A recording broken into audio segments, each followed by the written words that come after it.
Introduction. So, hypertension continues to be a significant global health issue impacting more than 1.2 billion people worldwide. A large number of individuals remain undiagnosed, putting them at a greater risk for complications such as heart failure, stroke, and kidney disease. The dietary approaches to stop hypertension, or the DASH diet, serves as an effective lifestyle based method for improving heart health and lowering blood pressures without medications. This eating plan focuses on increasing our fruits, vegetables, whole grains, lean proteins, and low fat dairy, while reducing sodium and unhealthy fats. This study examines how following the DASH diet can help decrease blood pressure levels and minimizing cardiovascular risk among middle-aged Asian men. Next slide. So, hypertension worldwide. So, the World Health Organization, also known as WHO, identifies hypertension as one of the leading global risk factors for cardiovascular disease. Over 1.28 billion adults worldwide are affected. Many individuals are unaware of their condition, increasing the risk of our stroke, heart failure, and chronic kidney disease. The global burden of hypertension continues to rise, making prevention and control essential to reduce cardiovascular mortality.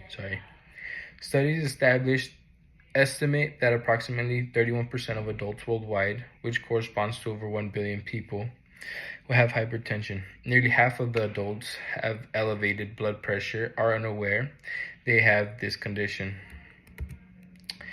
And for the next slide, why should this matter to us nurses? So nurses play a key role in client education, health promotion, and prevention of hypertension-related complications. So the dietary approach to stop hypertension, or the DASH diet, is an evidence-based, non-pharmacological intervention proven to reduce blood pressure and improve cardiovascular health. The DASH diet emphasizes fruits, vegetables, whole grains, lean proteins, and low-fat dairy while limiting sodium and saturated fats.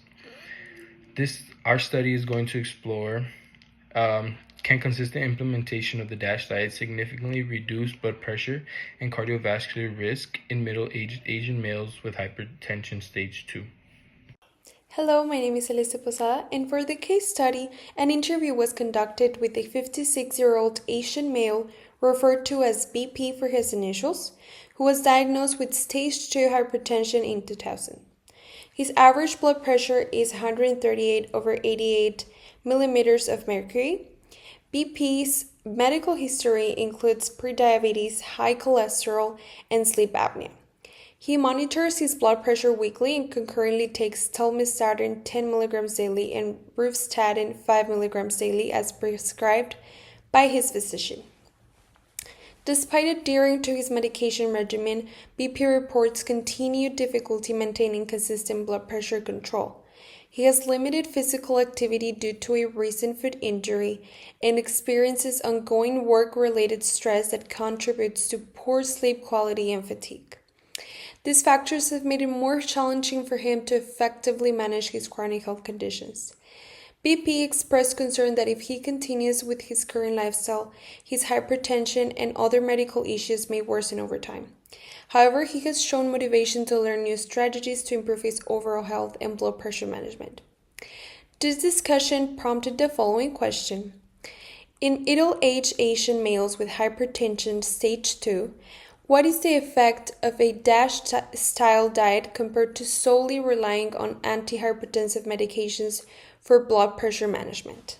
As shown here, the DASH diet recommends about 6 to 8 servings of whole grains, 4 to 5 servings each of fruits and vegetables, and 2 to 3 servings of low-fat dairy per day. Lean meats, fish, and poultry should be kept under 6 servings per day, while sweets should be limited to less than 5 servings per week. Overall, this eating plan emphasizes balance, portion control, and reducing processed foods, making it one of the most effective dietary patterns for managing hypertension and improving long-term cardiovascular health. So for this project, we followed a structured evidence-based research process. We started by interviewing an Asian male patient with stage 2 hypertension just to understand the real world challenges and experiences that come with blood pressure management. Next, we developed our PICO question, which was in middle aged Asian males with stage 2 hypertension, what is the effect of incorporating a DASH style diet intervention alongside antihypertensive medications for blood pressure management? We then searched databases such as Sunal and Medline using Boolean operators and applied limiters. Some of the examples of the Boolean operators were words such as and or not. For our limiters, we selected articles that were published within the last 5 years and were peer reviewed. Some key terms that we really followed were just looking for adult middle-aged population and consisting of a DASH style diet intervention. So from those results, we selected 3 studies. One was qualitative, another one quantitative, and another one is going to be a systematic review. Each of them are unique in which they provide certain insights as to how the DASH diet improves blood pressure and cardiovascular outcomes.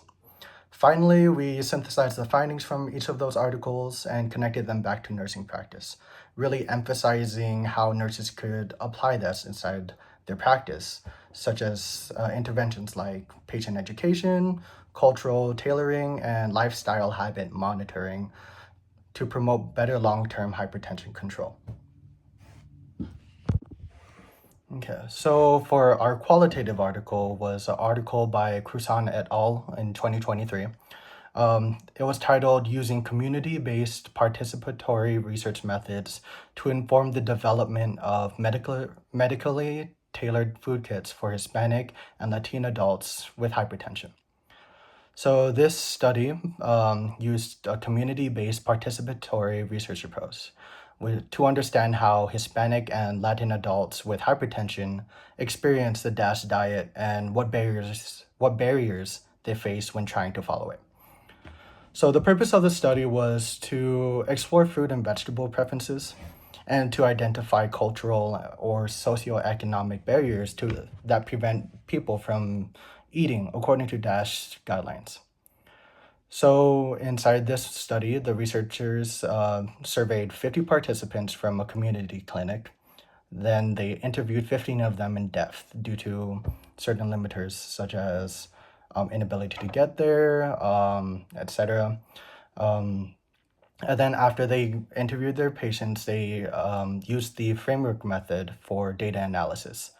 And from that data analysis, they identified 4 themes, which were first, it's participants preferred fresh over canned produce. Second was time, money, and transportation were major barriers to buying healthy foods.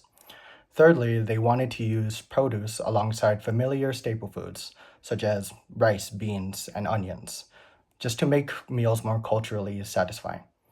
Finally, there were varying levels of health literacy that affected how well people understood diet recommendations. So the conclusion from this article was that a one-size-fits-all approach doesn't work. The success of the DASH diet depends heavily on things such as cultural adaptation and accessibility. The researchers proposed medically tailored food kits containing culturally appropriate DASH-friendly foods to improve adherence.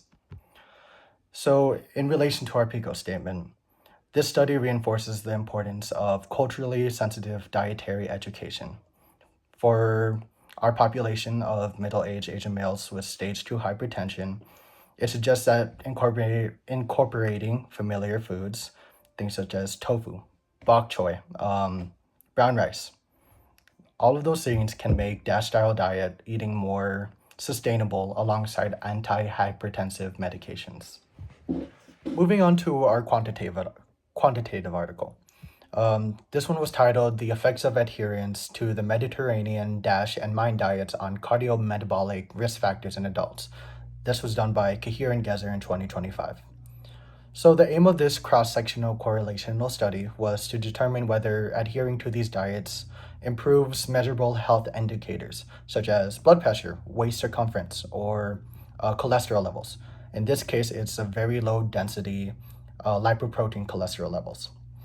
So the study included 168 adults from the Famagusta region of North Cyprus. These participants completed food frequency questionnaires to assess how closely they followed each diet. Then researchers collected fasting blood samples and measured waist circumference to evaluate lipid and metabolic profiles. The results of the study showed that greater adherence to the DASH diet was linked to lower, very low density lipoprotein levels and a smaller waist circumference. Although differences in regarding blood pressure specifically, differences in systolic and diastolic blood pressure were not statistically significant. So, in conclusion, these findings indicate that even when blood pressure readings don't change immediately, the DASH diet still improves metabolic and cardiovascular risk markers, such as cholesterol balance and abdominal fat, which are strong predictors of long-term heart health. In relevance to our PICO question, the study supports combining the DASH diet with antihypertensive medications to manage stage 2 hypertension. It shows that dietary changes strengthen the underlying metabolic health that medication alone cannot achieve, ultimately improving outcomes for middle-aged Asian males at risk for cardiovascular disease. So our last article was a systematic review and meta-analysis done by Charkviani et al. In 2022. It was titled The Effects of Mediterranean Diet, DASH diet, and Plant-Based Diet on Outcomes Among End-Stage Kidney Disease Patients. So the purpose of the study was to assess whether these diets improve cardiovascular outcomes, metabolic stability, and mortality in a high-risk population, which was the end-stage kidney disease patients. The authors analyzed 7 studies with a total of about 9,400 participants using the comprehensive meta-analysis tool. So the results from this systematic review showed that adherence to the DASH diet was both safe and metabolically stable. It did not increase mortality or hyperkalemia risk, and showed favorable trends for improving cardiovascular health, especially by reducing left ventricular hypertrophy, which is the thickening of the heart's main pumping chamber caused by long-term high blood pressure. So furthermore, though inside the study, while it did show that the Mediterranean diet was slightly stronger in reducing left ventricular hypertrophy, the DASH diet still provided important vascular and metabolic benefits, such as lowering sodium, raising potassium, and improving overall heart function. In relation to our PICO question, the evidence from the systematic review confirms that the DASH diet is safe and effective, even for high-risk populations such as end-stage kidney disease patients. Therefore, for our population, which was middle-aged Asian males with stage 2 hypertension, combining the DASH diet with prescribed antihypertensives can safely enhance cardiovascular protection and improve long-term blood pressure control. Hello everyone, my name is Paola Vela, and today I'll be talking about the nursing implications of our evidence-based project based on the DASH diet, its impact on blood pressure and cardiovascular health. As nurses, we play a key role helping patients manage chronic conditions, like in this case hypertension, not only through medication but with lifestyle changes that it will actually help them. The DASH diet is a great example of an evidence-based approach that lowers sodium and saturated fats while increasing fruits, vegetables, leans, proteins, and low-fat dairy products. One of the main nursing responsibilities is patient education.